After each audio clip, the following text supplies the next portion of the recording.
We are running. Well, good morning, everybody. I hope you're all keeping well. It's a beautiful morning, and the sun is shining. Why wouldn't it be? It's summer. And I hope you're all keeping well, you gorgeous bastards. Now, I want to talk about... Okay, let's talk about... I want to talk about magical protection and magical defense using symbolism, symbols. Now, this is commonly used in cultures all over the world where designs, shapes, logos is used in order to apply protection. The most famous of them all is probably the hexagram, which we now call the Star of David, which was an ancient pagan symbol, which was used in Hinduism, which we'll talk about a little bit later. I'm a big fan of Hinduism, and it was adopted by Kabbalistic rabbis in the Pale of Settlement, which is an area in the Belarus, Ukraine, Russian border where the Tsar had isolated Orthodox Jews, and it was basically like a prison camp. It was in like a gigantic concentration camp, really. And these people had no rights and were totally treated appallingly by the Cossacks and so on. And even groups like the Tatars treated them terribly. So they basically in the 1870s, that recent, they took the hexagram, and called it the Star of David, and then applied it to what we now call sort of like Jewish nationalism, which later on became like what you call Zionism and stuff like that. But that's the most famous one. There's other ones too, like the five-pointed star is used on American tanks, Russian tanks, all kinds of tanks, all kinds of aircraft. You think that's an accident? You think what's an accident why they used the five-pointed star on the European Union flag or the United States flag to represent the states? No, those stars. That's a pentagram. It's not black magic. You don't be thinking of that. It's just magic. There's no, black magic is only when you use magic for wickedness and to harm someone who never harmed you personally. And otherwise, it's innate. You can, like I always use the analogy, you can use a knife to rob somebody, or you can use a knife to cut an apple from a tree to give them somebody an apple. And magic works the same way.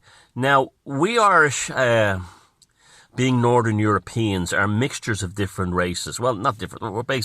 We're in the European, Caucasian, But like a lot of Irish people, I saw a thing on social media a while back, where they listed how Europe is basically divided into four quarters.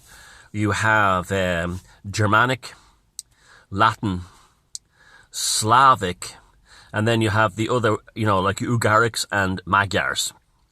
And, Hellenic as well. So that would be like, Greeks and stuff like that, and parts of the Balkans, Sicily. Now, some people in Ireland were going, we're not Germanic because we were in the Germanic section. Well, we are, we're Gaelic, but we were also Germanic, mainly through the Viking times and the Normans. The Normans were Vikings who moved down to France and became Christians.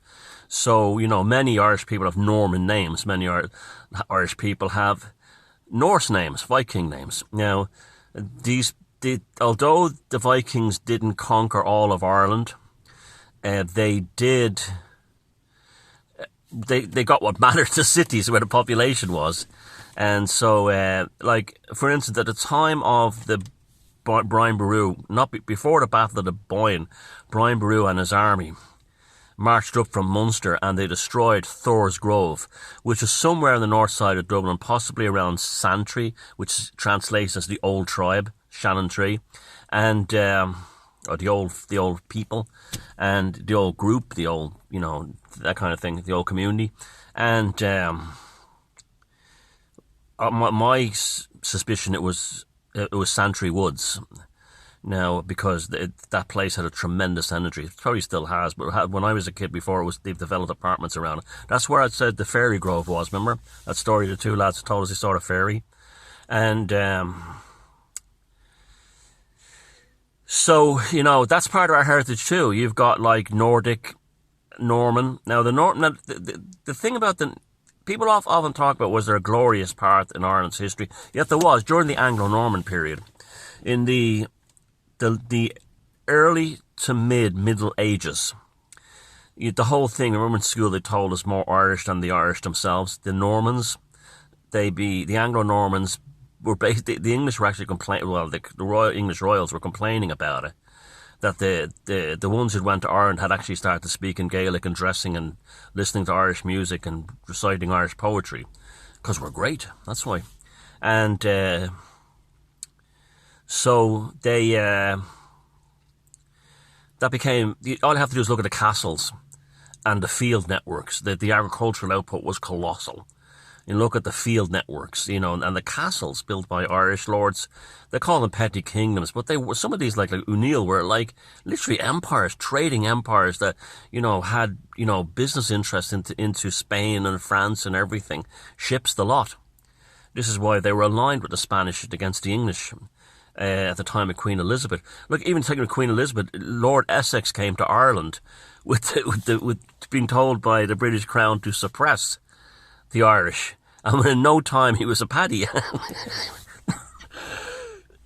He couldn't do it. Well, even though he suffered badly, like the British Crown and Queen Elizabeth I were like, "What's Essex doing in Ireland? He's behaving like a paddy."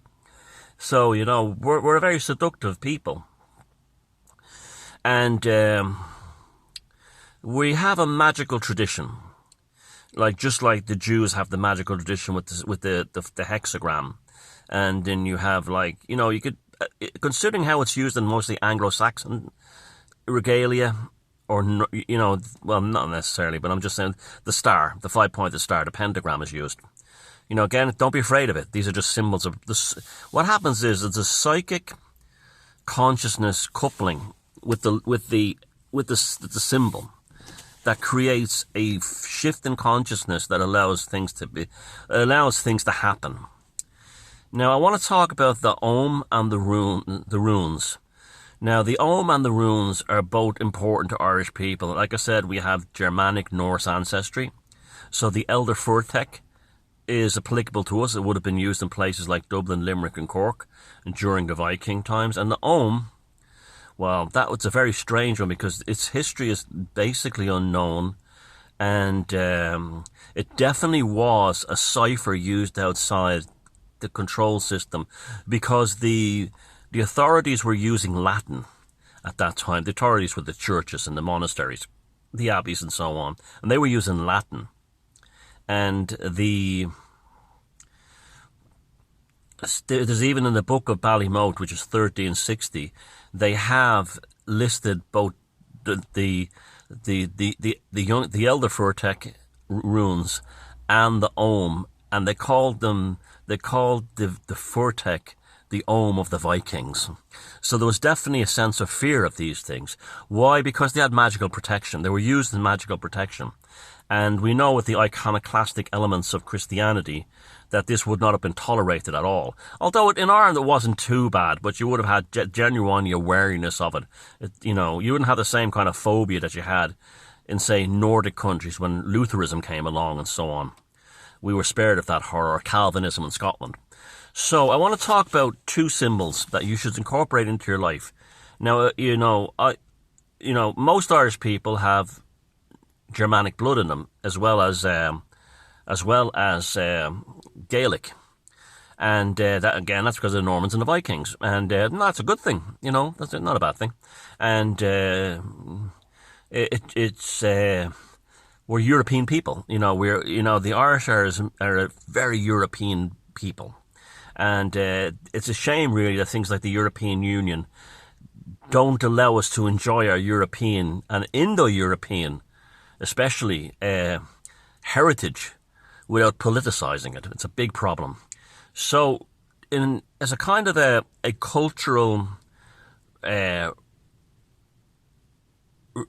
restoration here, I want to teach you about two symbols that you can bring into your life that will actually help protect you. And they both represent a particular plant, and that is the thorn.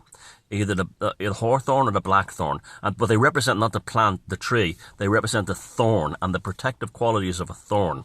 Now, in The Elder Furtek, it's this symbol here, which is known as Thurisaz. You see, it's this with a kind of a triangle to the side, representing the thorn. This is a protective talismanic type symbol that if you put it around your property and around your home and on your person, will protect you, because the actual thorn has a repellent nature to it. A very good one to use if you feel you've been cursed or you've been hexed or something like that. The Irish version in Ogham is called Uath or Huath, depending on if it's Irish, regular Irish Gaelic or Ulster Gaelic or Scottish Gaelic, which is very similar to Old Gaelic. And again, we have the same kind of symbol, as a vertical line with a point. Again, a thorn. A thorn. This represents the thorn on the branch in a more sort of simplified version of this. In fact, magically, this might be better than this, because we know from chaos magic that the reduction of a sigil down to its most primal element is how it has its greatest force. So the Irish have actually gone one step further, and they've distillated it down to a more basic symbol. So these two symbols can be very useful to have. You know the way the Jewish people have the little symbol on the front door to sort of act as protection for the home? Our Catholics have the little holy water thing. You can be Catholic and Protestant and still have these, and you're not doing anything wrong, because these were used by people who were also both Christians. It's not blasphemy or anything. This is protection of heart and home. That's what this is. So you can use either one or both. I use both. And you can do things like sew them into your clothes. Just use them generally around your home. Basically all kinds of ways. And all they do is they're not an attacking force. They're a repelling force. Remember, a hawthorn tree's thorns or a rosebush's thorns doesn't come looking for you. It's not Day of the Triffids. It's when you encroach upon their domain, their realm, that the thorns stop you. And so it's a repellent form rather than an aggressive sort of attacking thing. And they do exist, but this is just for now. Okay? And so Thurisaz and Huath. And get to learn how to use these. Learn how to know them. Incorporate them into your life.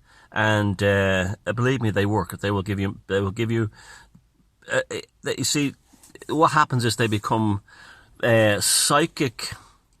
almost psychic repositories of your desires to help your loved ones and help yourself, protect your endeavors. And so there you go. The Elder Furtek and the Irish Ogham, and you have the thorn, and you have the protection that you can use. And so I hope you found that interesting, and you can possibly want to think about incorporating it into your life. Take care.